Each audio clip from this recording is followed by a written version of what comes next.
Thanks, Sarah. Not only did I want it to be recorded, but I even promised people I would record it. Thank you. Okay, so our unexpected place.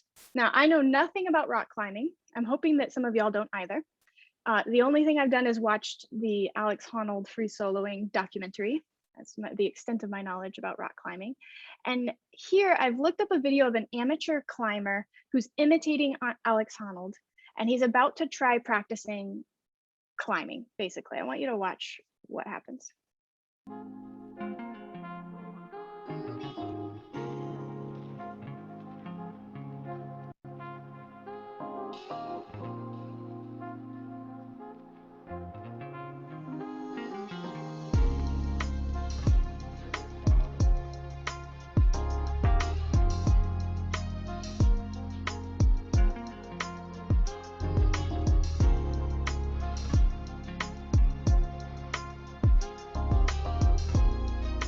One. Nice. Go for it. Go.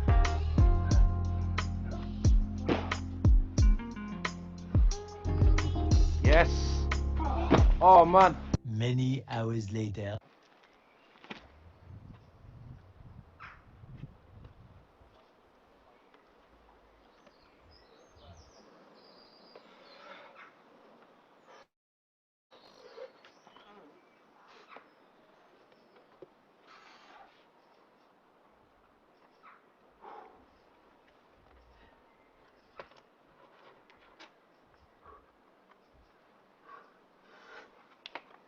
Hold it.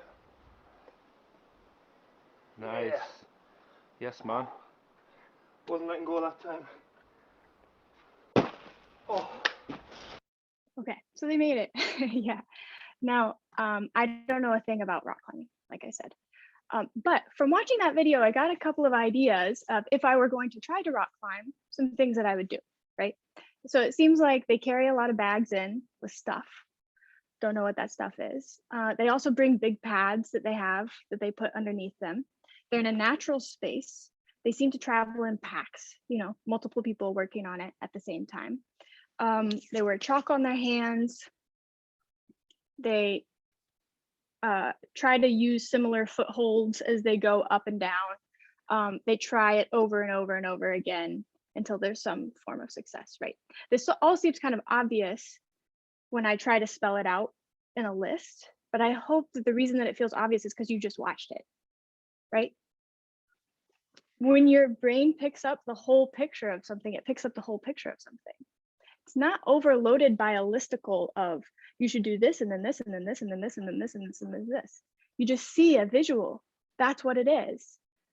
And then you carry that with you. So if I were to ever attempt to boulder, rock climb, which I probably won't, I would probably approach it that way. I'm not saying this guy's an expert, but that's now the visual that I have in my mind that I will probably follow, right? Is that making sense? Yeah. Visual image, a video, a reference gives us an idea of what to do. And this is actually a cornerstone of the Suzuki method, right? It's actually the parent talk that I gave last semester was how important the reference recording, the listening material is to guide the students so that they become their own expert, right? If they listen to the Suzuki reference recording, then they have it in their own minds. And there are millions of details that come from those reference recordings that as a teacher, as a parent, we could never say in words. They pick it up. So one time in a class with Carrie mentioned, Carrie Runing-Hummel, director of our school, mentioned that she would have her students come observe an actual lesson in person before they had their very first lesson, even for the little ones, right? 4 years old, 5 years old. And the reason for that is because they would start to visualize, oh yeah, this is what a lesson looks like, right? Then when they came to their very first lesson, they had an idea of like, oh yeah, I stand in that spot. She's gonna sit in her chair. And my parent's gonna sit kind of close by, but not right next to me, right? And I'm probably gonna be standing the whole time. The child was able to just plug in because they had a visual. And I extended these things. I thought, well, our Suzuki students have their reference recording. We can show them a lesson and they know what to do in the lesson. I thought, what are parents needing but not seeing? Y'all's whole job is to practice at home, to be the practice partner, to be the home teacher. But do you ever see it happen? Have you ever seen somebody practice before? I certainly hadn't. I was talking to my mom on the phone today and she said she had never seen it. Now, up to this point, I think it's mostly been a technological issue, right? Because it would be kind of awkward to go over to somebody's house and watch somebody practice, unless you're the benefit of, I don't know, being in a mixed household where you have another family practicing right next to you.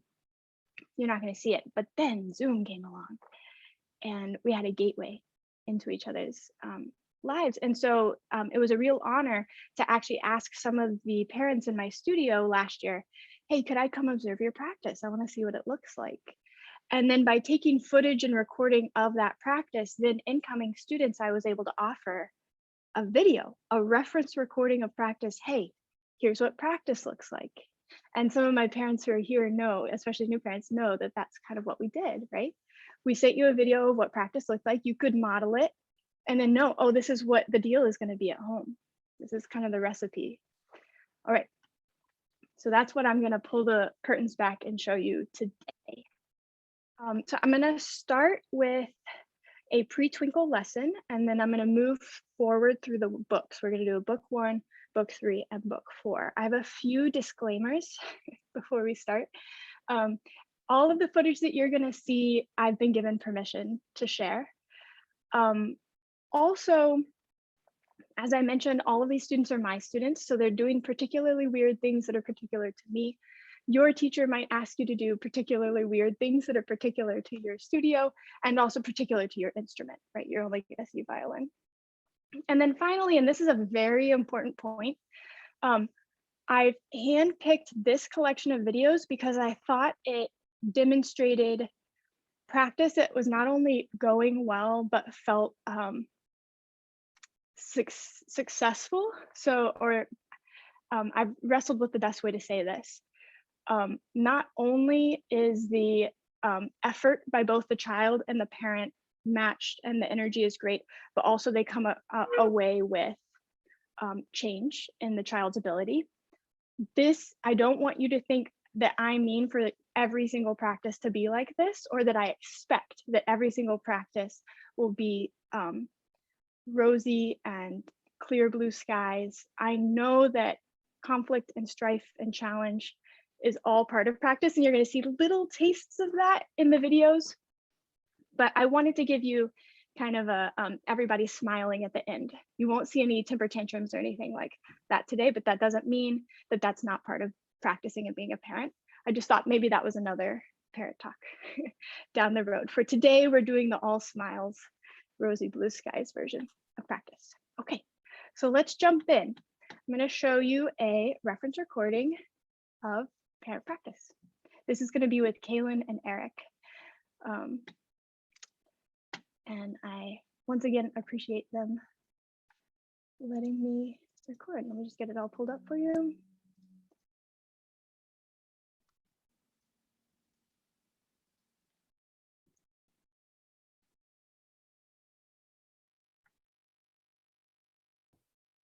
One. Uno. I'm going to count. Uno is in Spanish. I know, and I know you know Spanish. Can I tell you? 1, 2, 3, 4, 5, 6, 7, 8, 9, 10. So count in Spanish. Okay, I'm going to count. Can you stand still in ready rest position? Okay, ready? 1, 2, 3, 4, 5,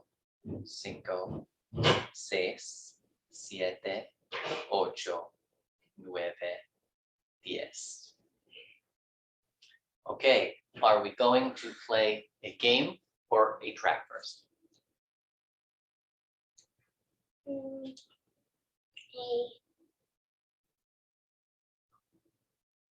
Actually, let's see. Do we have a balloon here? I'm afraid we do not, but we have our cards and we certainly have. Card game. Okay, What does that mean? What does that mean? you get to pick a card. Hmm.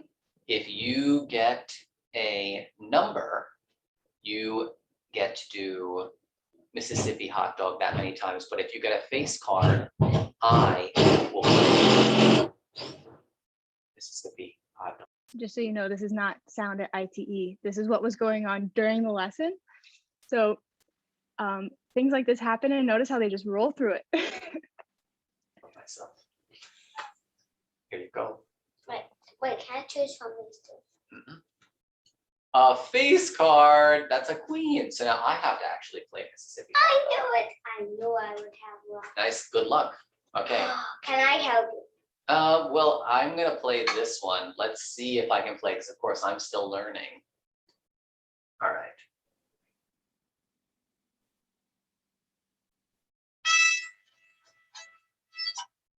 Good. Thank you. Okay. Now you get to choose again.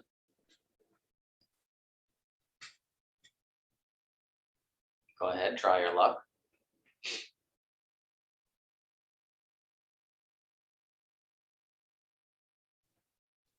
Another face card? Wow. Well, you're really lucky today. Okay, let's see here. Well, I guess you'd be lucky whichever you got. Okay, ready?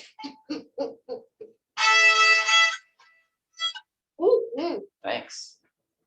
All right, Okay. let's try it again.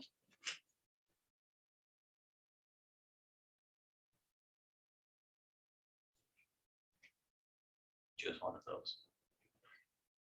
Okay, go ahead. 3. So that means 3 Mississippi hot Okay. dogs. That's fair.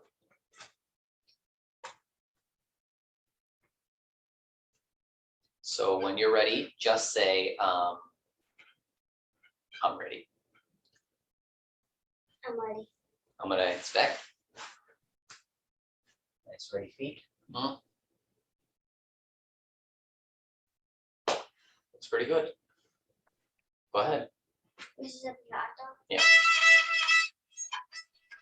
So I want to back that up and have you watch it again, right? So I think this is already one of the more interesting things that happens, right? So based on the rules of the game, Eric has just gotten to play twice. This is the first time Kaylin's going to play.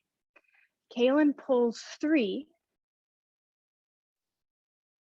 And then Eric says, so that's what that means, right? Just gives a definition, like this is how the game works. That's what that means. And then notice how easily Kaylin's like, oh yeah, okay, that's fair. He literally says that's fair. Then Eric says, and Eric, this is just beautiful. Tell me when you're ready.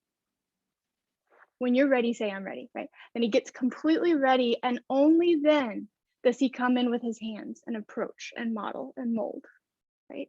And then Kaylin starts to play, and then we can watch what happens after that.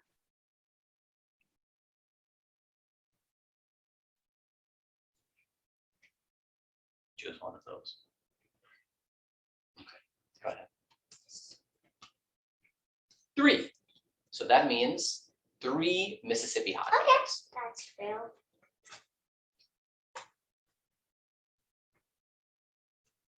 So when you're ready, just say, I'm ready. I'm ready. I'm gonna inspect. Nice ready feet. That's pretty good. Go ahead. Mississippi hot dog. Yeah.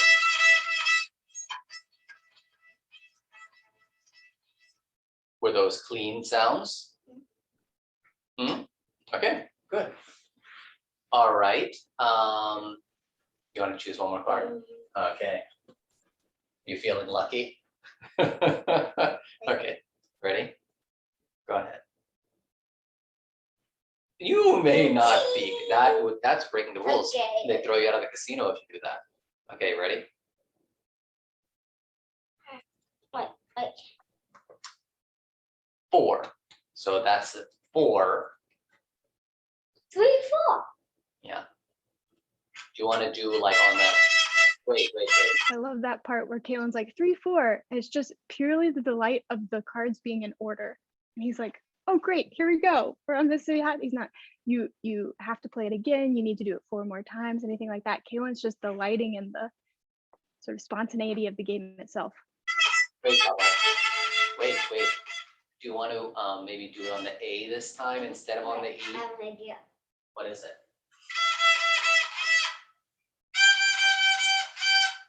Hold on 1 second.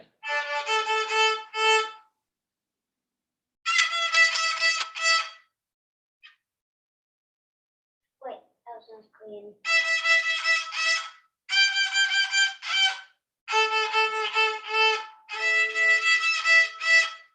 What'd you think about that? Good. Good? Okay. Let's do the card game again. Well, you know, maybe we should move on to a second. Okay, now this is my absolute favorite moment of the entire lesson. I sent this as a link. Some of you might have already seen it, but this is where the lesson gets kind of dicey, right? So Eric obviously wants to do something else, and Kaylin doesn't.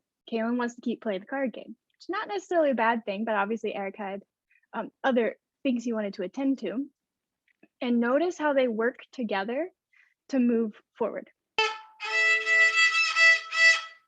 What'd you think about that? Good. Good? Okay. Let's do the card game again. Well, you know, maybe we should move on to a second game. Okay. All right? Can I make up a new game? Make up another game. Wait, no. One more card. One more card. Okay, fine. Last card. Ready? Last card. Okay, go ahead.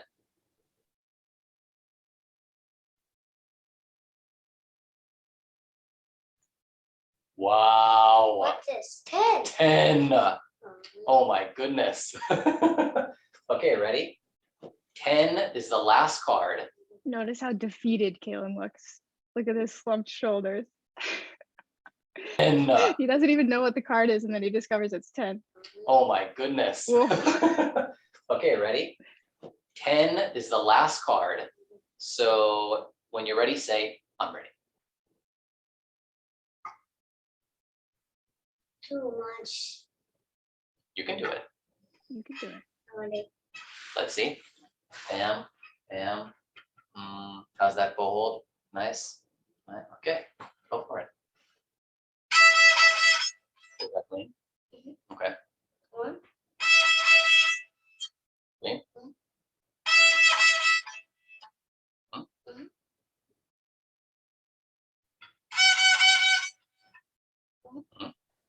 Now, notice that Kaylin is mixing it up a little bit. He's improvising. He's traveling around on the instrument, but Eric doesn't say anything, right? He just sticks with the count. No matter what he chooses to do, he keeps his focus on the one point.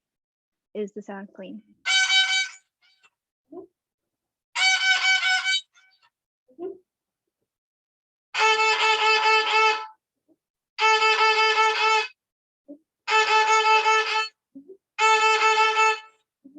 That was very nice. Great job, Kaylin. All right, track org game. Okay. Oh, I think Mama saw. Okay. Congratulations, Eric. Let's share our love with Eric, who's here right now. Yay. Thank you so much. I want to pull out, there's so many beautiful things that we saw, but I want to pull out one key theme that we'll see as we build on through the rest of the night, and that is patience. Okay, patience. Another quote from Carrie, I heard her sharing a story about working with Dr. Suzuki. Carrie, do you want to say the quote from Dr. Suzuki about patience? Sure. So I saw someone ask him how he could be so patient. And his answer was, patience is simply a lack of expectation in the moment. And I just loved that. Now, Dr. Suzuki had a real ability to think large and see where the student was going. But he had this ability to just be in the moment and not be arguing in his own mind, wait, the bow hold's not like it should be. If we're going to progress the right way, no, he was just right there with what was. Magic, it's just magical. And I think that's why that watching your practice, Eric, felt so magical is because you were inside of the moment, rolling with whatever Kaylin was going to bring to the table, right? And he brought so much creativity, so much will, so much delight, and music too, right? So I think we can all hang on to what Carrie just said, being in the moment, no expectation, and bring that into our lesson.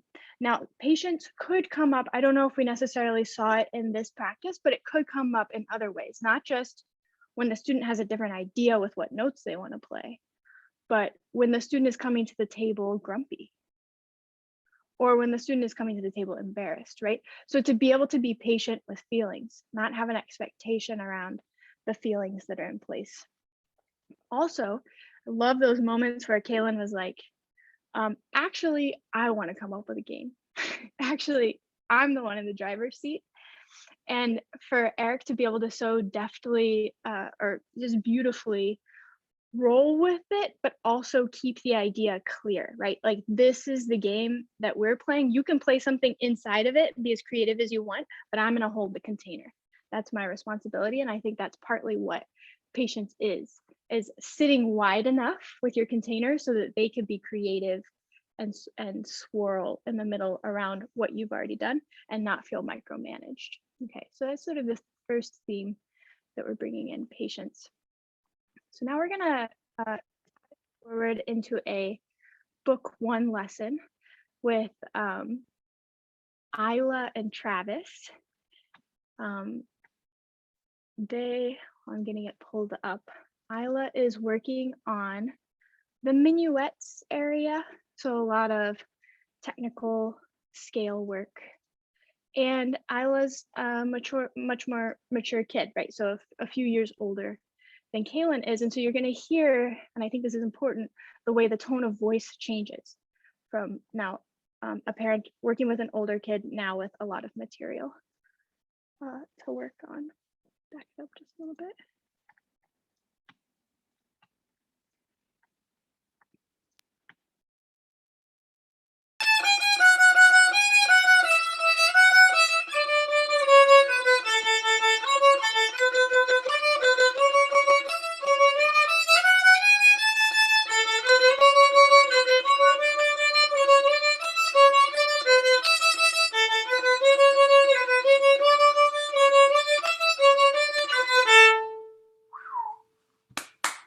Fast fingers in there. Yeah. Okay. Here's what I'd like to do. I would love to hear how many of your we'll do arpeggios to start. Okay. As we're going to focus on accurate finger placement, let's count how many accurate arpeggios we can accomplish in approximately 1 minute. Yeah. Accuracy is key. Okay, take a step forward. Okay, I will keep track over here, and you can get to play position, and when you begin, I will press go.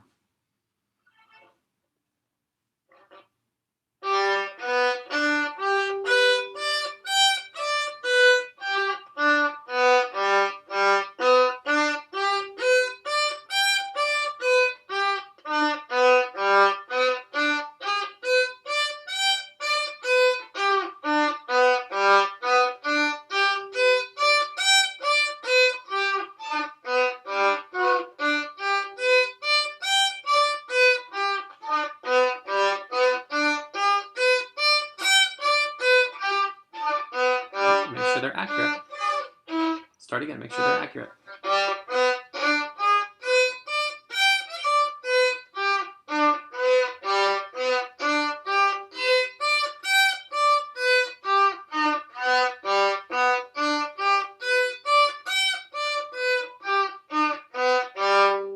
Keep going.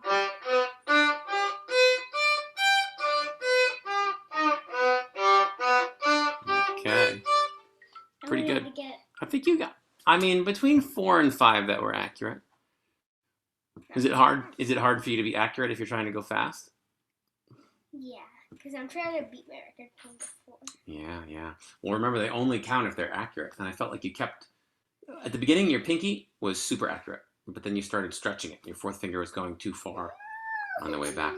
Let's try again with your 2-octave G scale. Okay, let's start by just. These are a lot harder. Well, let's start out by hearing them. Okay.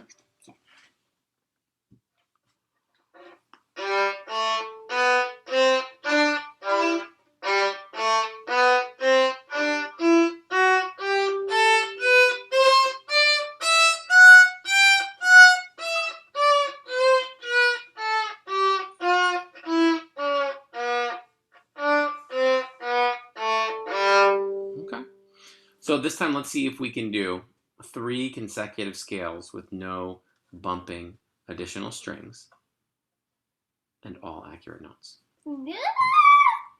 2 for 1 special. Can you get 3 in a row? On your marks. It's not a race, so begin when you're ready.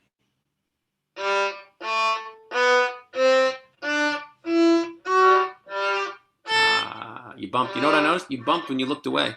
You were checking something over here. Focus. Think about playing that violin. And keep an eye on where you're playing. Get yourself in a good play position. Don't cross your feet.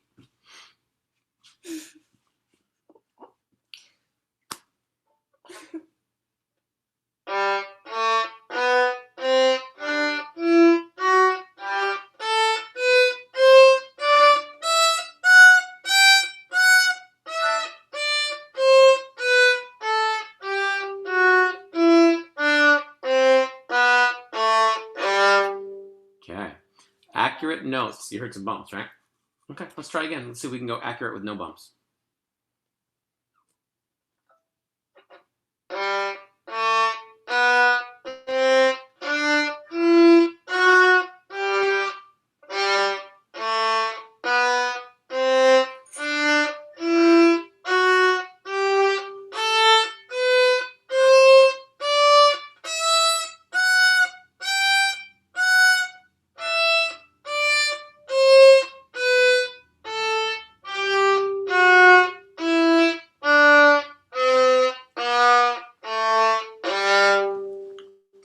Okay, pretty good on accuracy. Did you bump any strings? Not that I heard. Okay, let's try again. I will listen even more closely this time to see if you bump it. Okay. I haven't even got one. It's tricky. Yeah, it's tricky.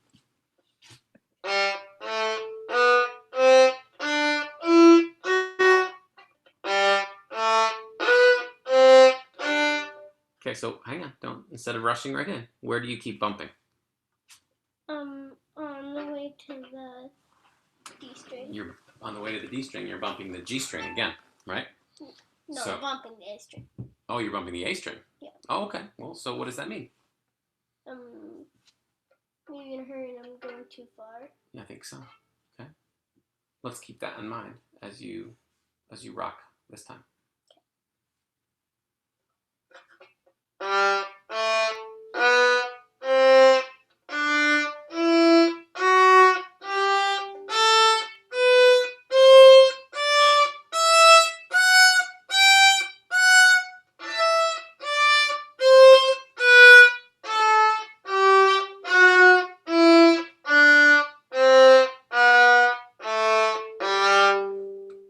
I think that counts. That's the first one. Good.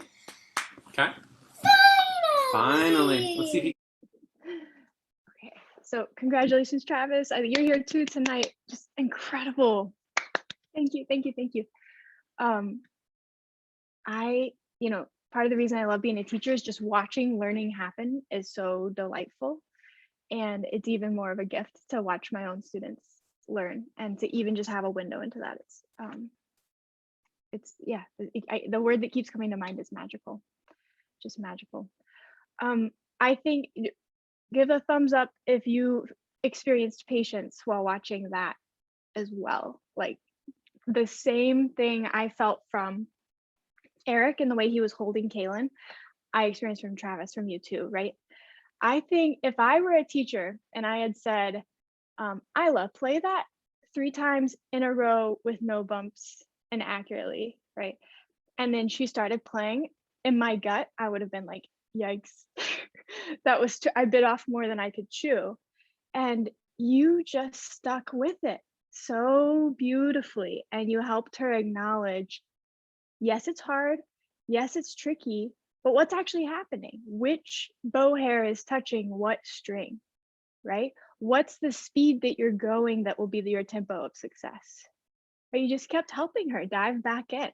One of my favorite parts was the, on your mark, get set. It's not a race. Start when you're ready. I want to use that. I want to use that all the time in lessons.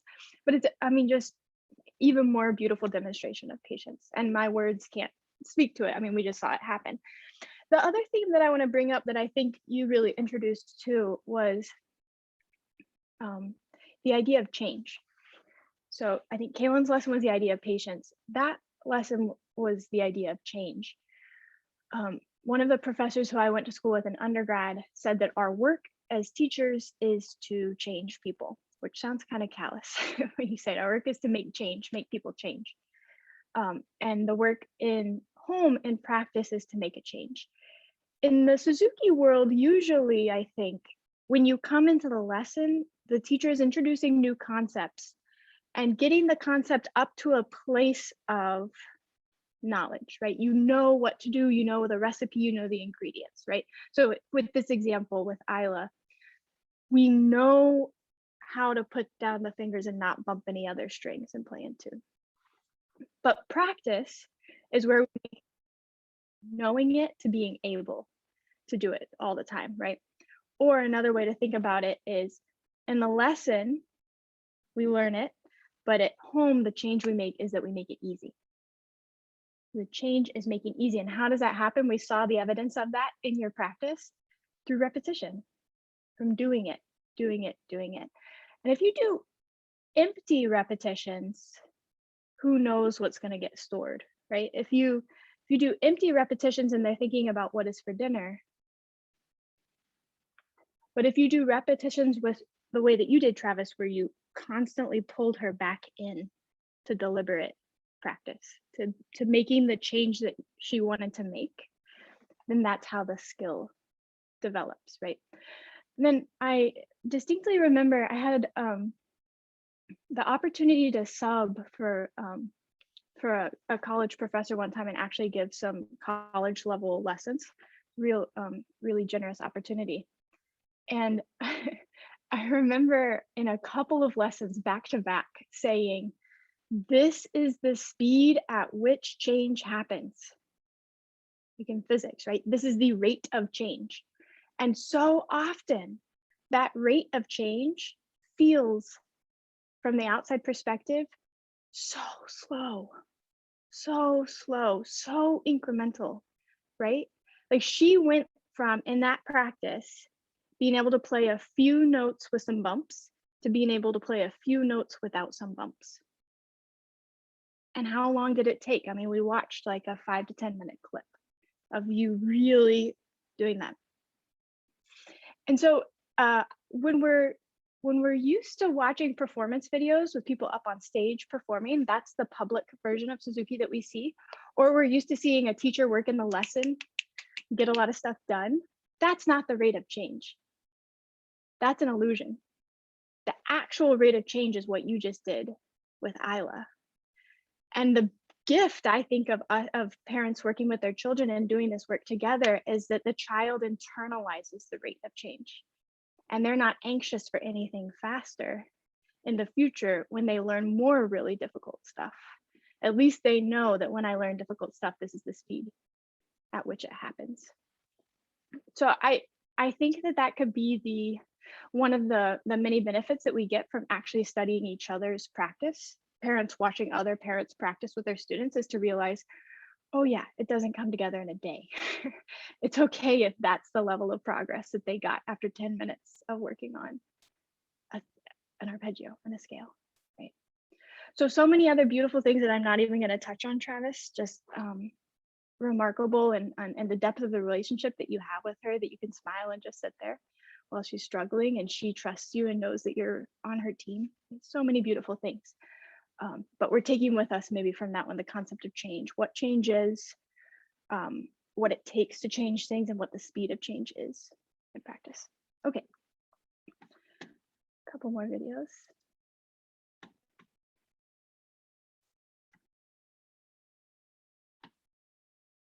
Not that one.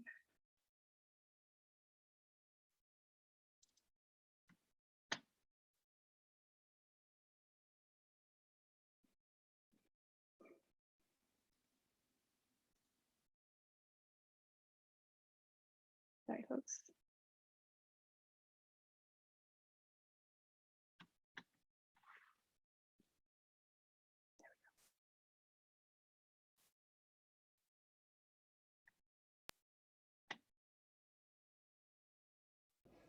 Daniel, let's practice on Gavotte in D major.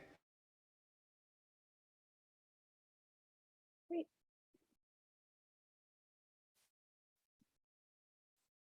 Let me try that again. It stopped showing, right? Want to work on this one? Okay, so it's measure 20. Practice on Gavotte in D major. Oh, I apologize. Okay, so this is Daniel's lesson. He's a book 3 student working at the end of book 3. You'll notice some changes here, right? The music is out. There's a music stand. Parents are still practicing, but they're side by side, not looking at each other. And Daniel's going to be reading some music and studying the score.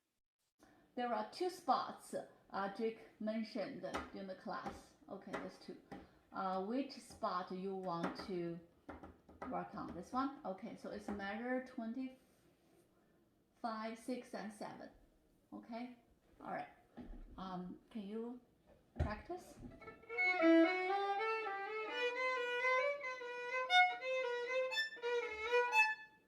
Okay.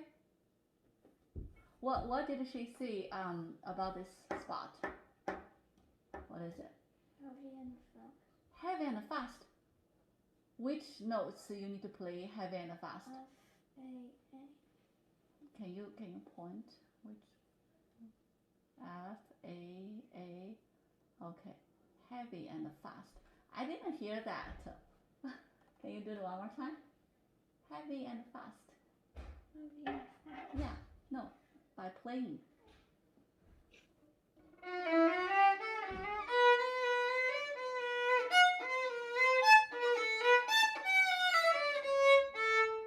Ah, that's different. Can we practice 5 times? I won't say anything. I'm going to go through that again. That sequence was just amazing.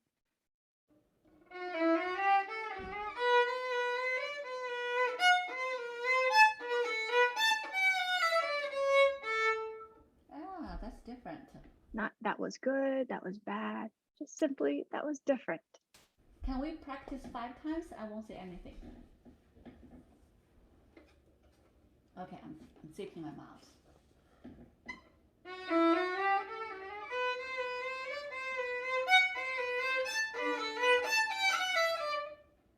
Okay, number 2.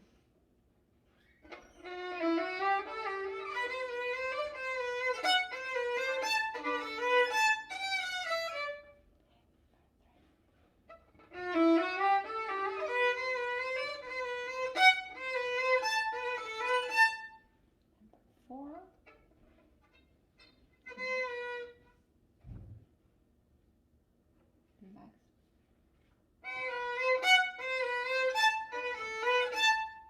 Number 5.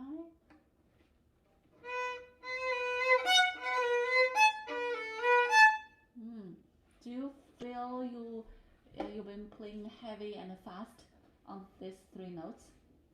Yeah? Okay, all right. Where the heaviness come from? What?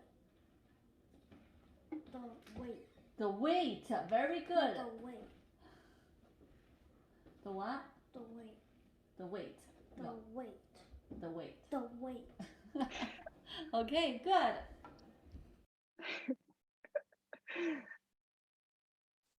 Okay, so that's Daniel. If anybody knows Daniel, that's his beautiful, quirky personality. And that was his mom practicing with him.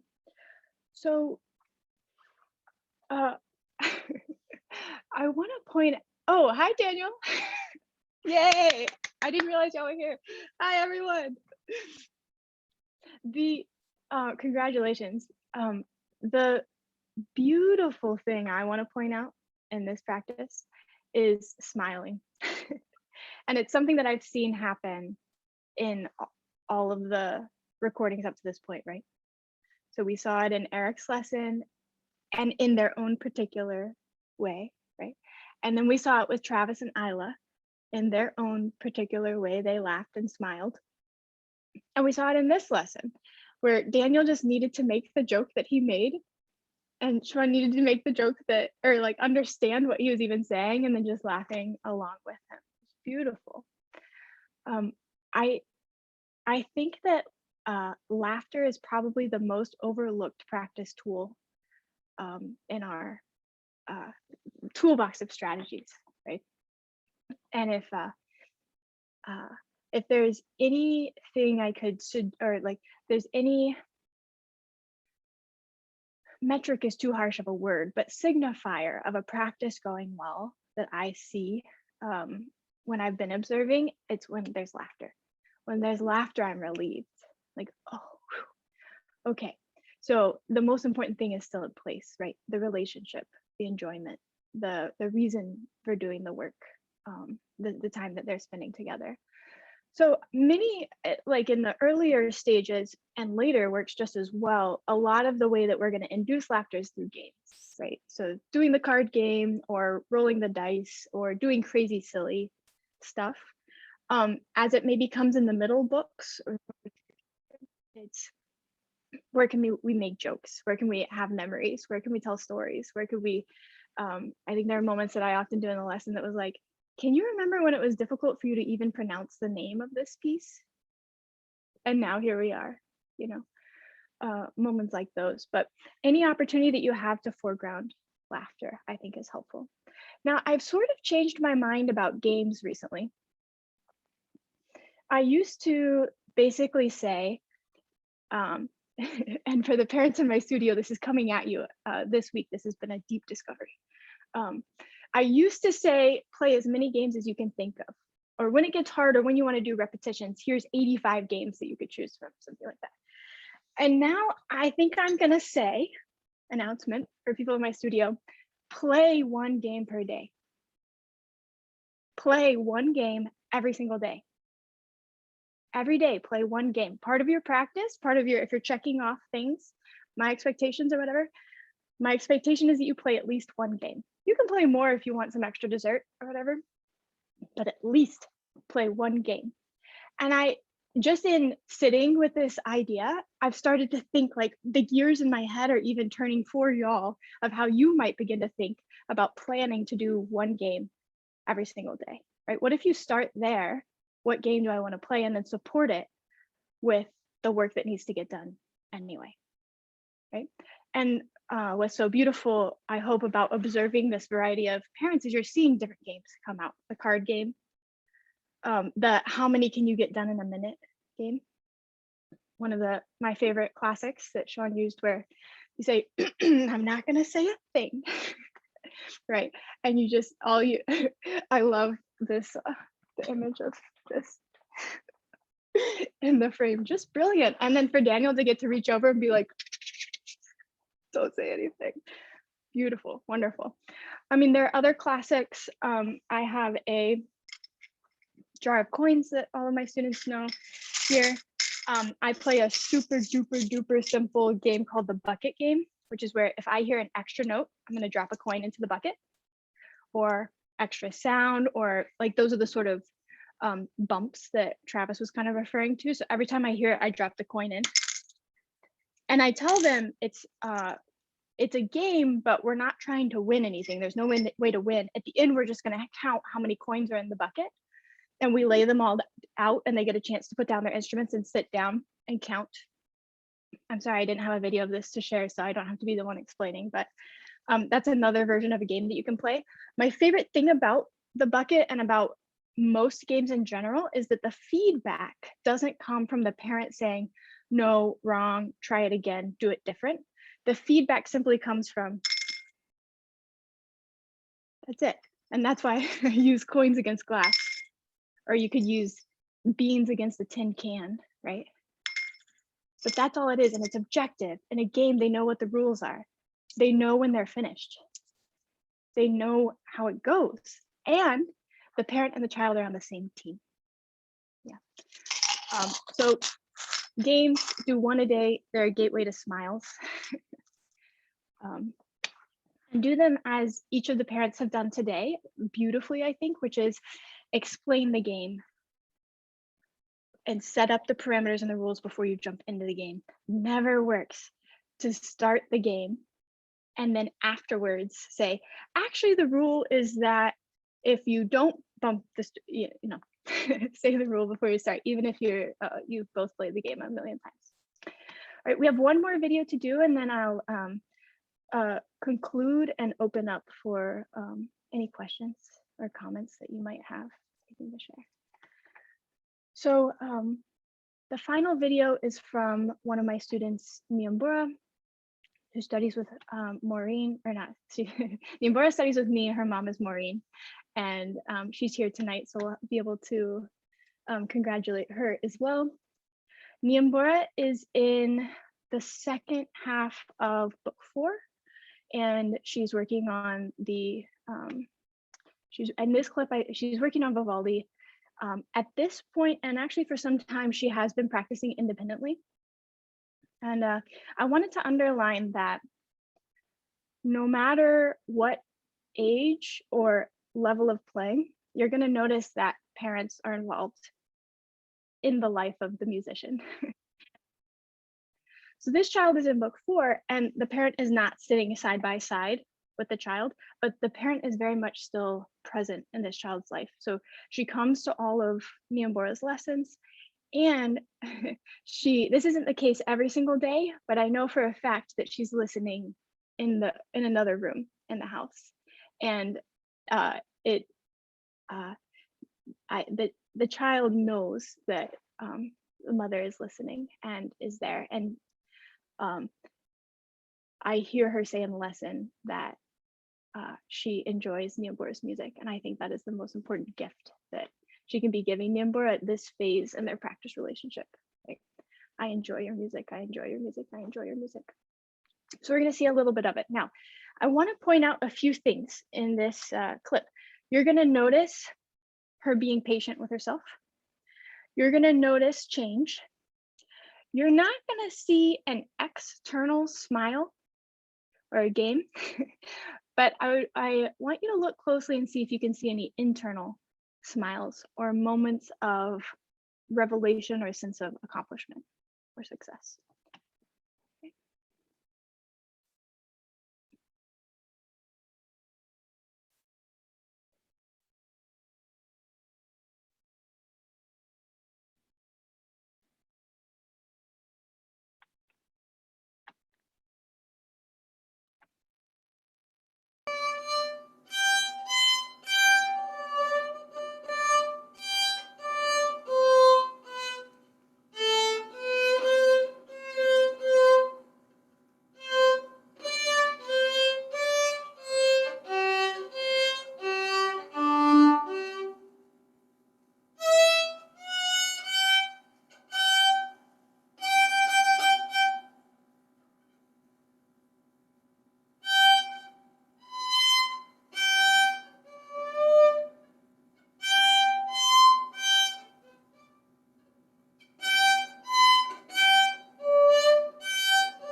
She was, for a while, she was checking to see if I was still watching.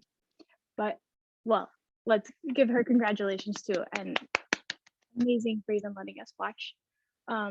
Very vulnerable, right? The vulnerability to share your own practice. And I think it's remarkable. What I see when I watch Nyambura practice is a deep internalization of the principles that we've discussed so far. The patience that she has, the understanding of the tempo of success and the recipe for change. She knew that she wasn't going to have it if she got it and then left it. She discovered it and then she repeated it over and over again. She was also careful to use all of her measurements and all of her tools. Did anybody catch that she was doing Mississippi hot dogs? In order to establish where she was and feel comfortable where she was. And I don't know, maybe I'm reading too much into it as her teacher at the moment, but I'm just beaming watching her discover these notes. And I felt like a deep sense for her of accomplishment and pride in what she was finding, what she was discovering on the fingerboard. So I think what I'm trying to demonstrate is that if we take our time to ground our practice in patience, in the fundamentals of change, and smiling at every home session, that this will carry them through to be very proficient independent practicers later. And of course, our work is still not done as parents and teachers when they are in book 4 and they're maturing in their musicianship. However, then our role switches to just admiring it from afar and watching it take flight on its own. Okay. So thank you deeply. Thank you to all of the parents who were vulnerable enough to share this incredible work.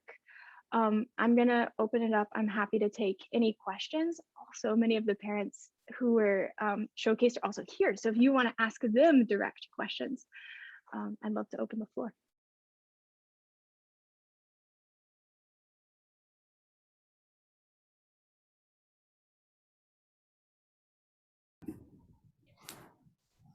Sarah? Yeah, I'll start. I just, I think I know the answer to this, but I just want to be sure. So, Drake, you were watching these sessions in real time, right? So I guess I'm curious to those parents who are here, and thank you again for sharing everything with us. So amazing to watch. For those of you who are here, how did Drake watching your practice change the environment for you, or did it?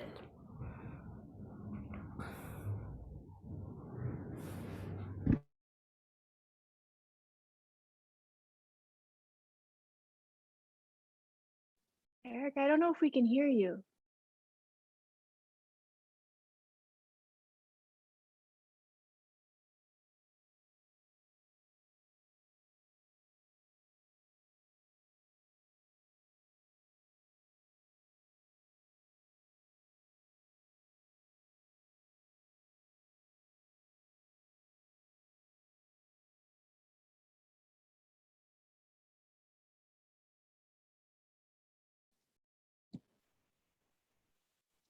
And now unmute.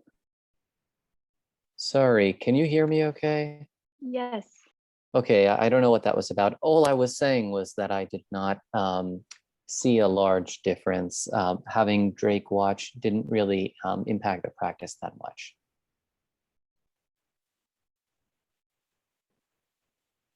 Yeah, I would say the same is true for Isla and I, other than some stage direction, just to make sure that Drake could get the director's cut of that particular work on Isla's scales and arpeggios.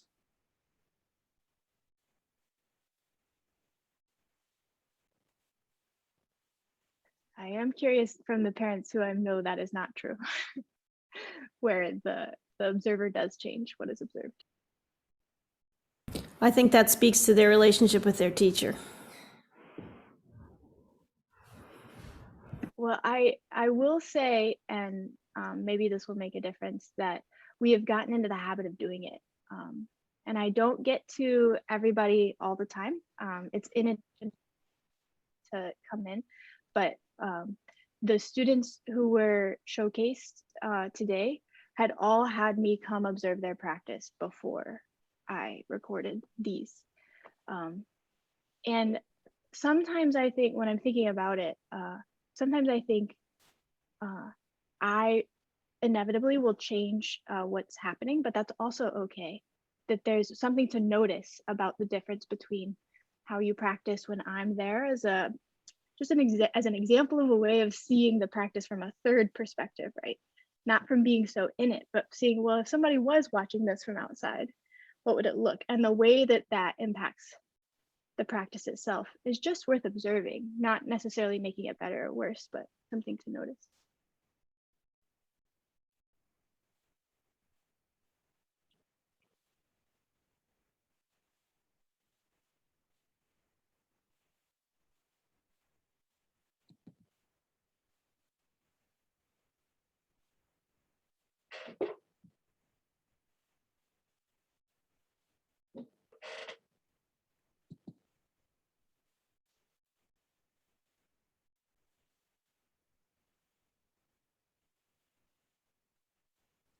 Any other questions?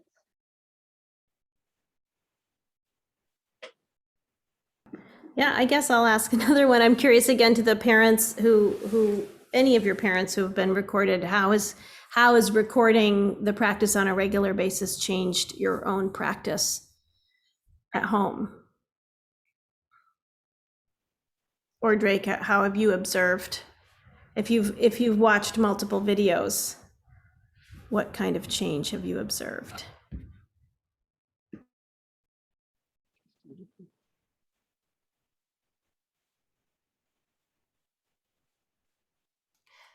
We've only recorded one, but I'm happy to share that for me, it was helpful because Drake gave feedback on what I was doing that I could do better and think about differently. And it definitely made a difference and improved our practice. And as far as, again, I've only done it once, so I can only speak to that. But I would say that the person that was more changed was less my daughter and more me, feeling, like, oh no, I'm not doing a good enough job or something. And rather than just showing this is how we practice. And I think with Drake's feedback too, that in the future I'd feel more comfortable just showing what we're actually doing. But we're just getting started, so.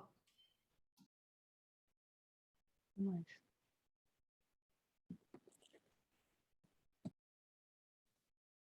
One thing that I'll add that's been nice is usually after I do a practice observation, I'll stick around for a few minutes and we have a conversation. And most of the time, the child wants to stay in the room while I talk to the parent about what was going on. And I think it's delightful for the child usually that the person who I am giving the instruction to is the parent in the situation, and not instruction, but just like ideas for ways to make it easier. And I think that they love that. The kids love that the person who needs to change in their practice style is the parent, and that the parent has so much work to do, and the parent might have their own practice to practice in practice, because in the lesson I spend so much time directly with the child, and I think it becomes obvious when I watch the practice that there's always work to be done. There are always ways to change.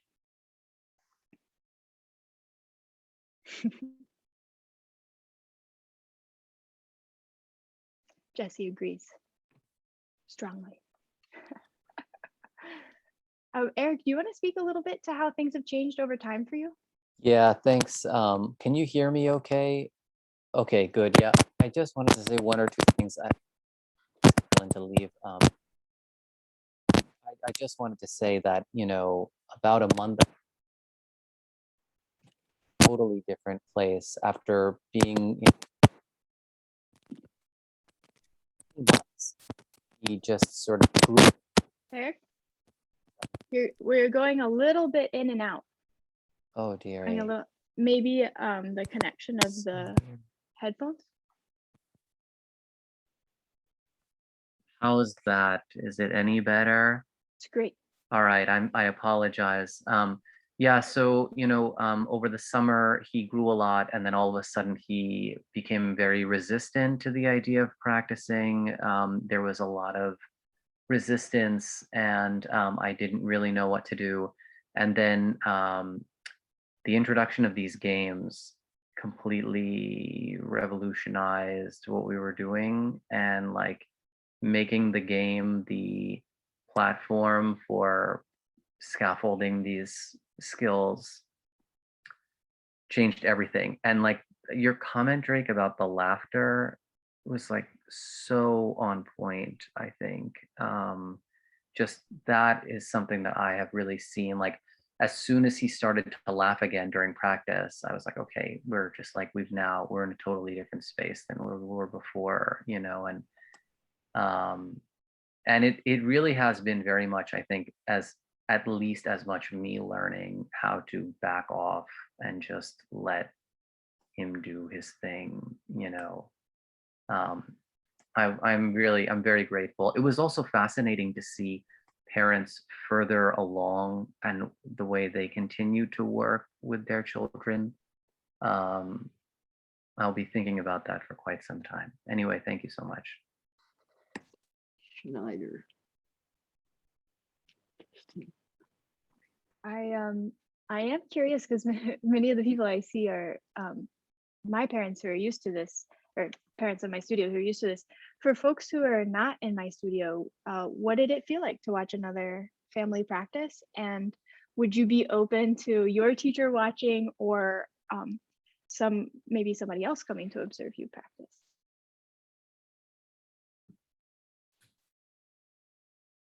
I think it's hi Drake.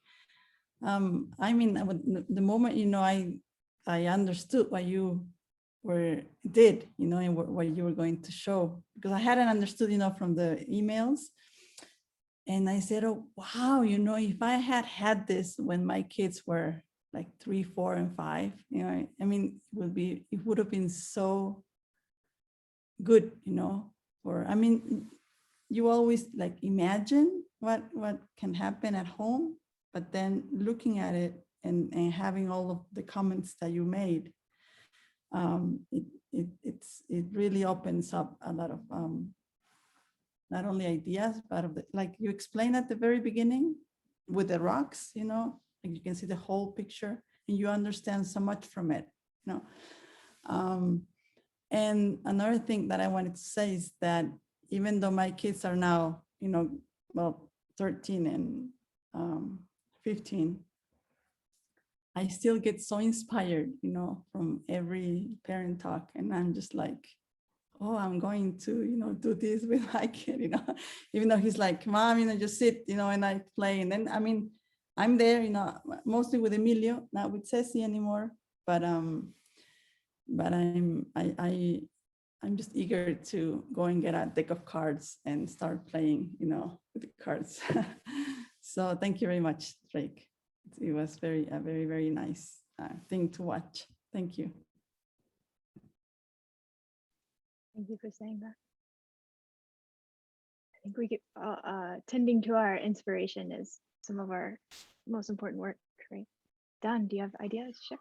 I just had a question actually for some of the other parents here. Like I said, I'm new to this with both my kids recently. I'm with cello and violin, and I'm curious. I loved watching this. It was so inspiring and really helpful. And I know you said this is for another talk, but with the parents that are here, what about the days when it's not in a space, of laughter? Like, how do you handle that? Do you try to get it back to laughter? Is it ever successful, or do you abandon ship? Do you just do it in your cranky zone? I'm just curious, sort of, what do you do on the days when the rolling isn't happening? Because I feel like, thanks to Drake, that many days are like that, but then there are many days where it doesn't seem like any of the things that we've learned are working. And I'm just curious about other parents. What do you do on those days? I just want to say something. They don't remember those days, like at the end of many years, they go like, oh yeah, but my kids, we had many, you know, bad days, they don't remember. They remember the good things. They remember, you know, the passion, you know, and the just watching me, you know, and their father just being there, you know, and trying all over again and all over again. And that's what they remember, you know. They don't really remember like the, oh, you know, the tiring and then the things that maybe you say and when you're tired.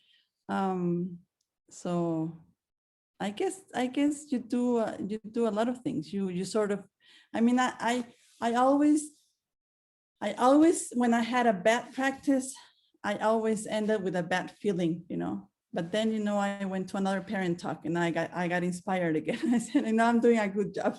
So I just think you just go through it like any other thing that you do that's good for them, you know, that you are truly, you know, sure that it's just very good for them. And for my kids, you know, that's what it's been so amazing in the whole journey, you know. It's just, they just know that it's been so great that everything else is just part of the journey, you know.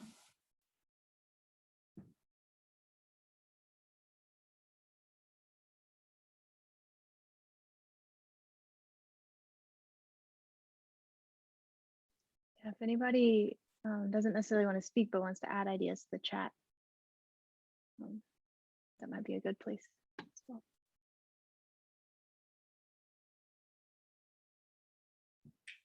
I mean, I will just say, and maybe, you know, this approach is not one that would be necessarily endorsed, you know, by by the teacher. But try us, Eric. Try us. you know, I've found that like picking battles has been important. My son is just very willful child, and there are times if he is like exhausted where you know, if I think it's possible to swing it, you know, I'll say, okay, let's like do like a tiny little thing, you know, just something to mostly maintain the continuity so that we feel like we've done violin today, whatever that meant, whatever that looked like, you know, we did something. There are some days where that is not an achievable goal, you know, and where I think that like more harm will be done by trying to, I really don't want to make this like an unpleasant thing, because I think he will respond by being like, well, I'm not going to do that then, you know, and I don't want to be dragging him. So picking the battles and like trying to maintain the continuity, I suppose, but not necessarily being like, okay, we're going to do everything we set out to do, you know, regardless of how you feel about it.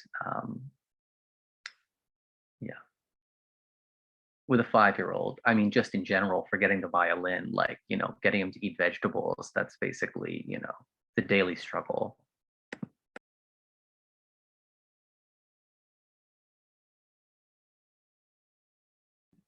I'm sorry. I remember one time I went to Ithaca and I heard this phrase. I don't remember the teacher, but she said something like, "We choose so many things for our children." You know, this is one more. And that phrase, I mean, I think I heard this like, I don't know, maybe 9 years or 8 years ago. And that is something that every time somebody tells me, I mean, or says, why, you know, when they were smaller and said, why do I have to practice, you know, every day? I have to practice every day.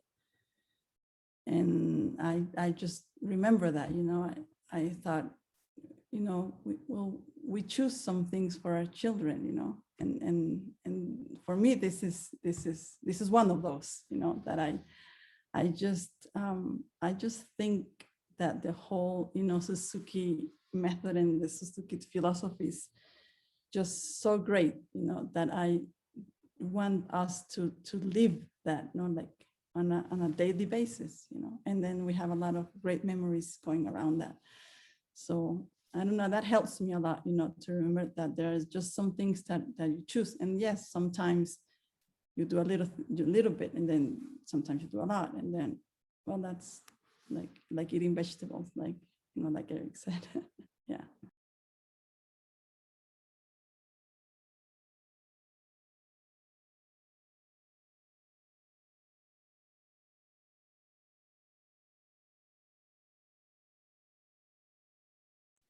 There's so much wisdom here, so much wisdom in this group of people. I'm looking at and seeing and who's at this meeting, so much wisdom. So I hope that this sort of inspired a radical transparency, a leaning into vulnerability that we can continue to do.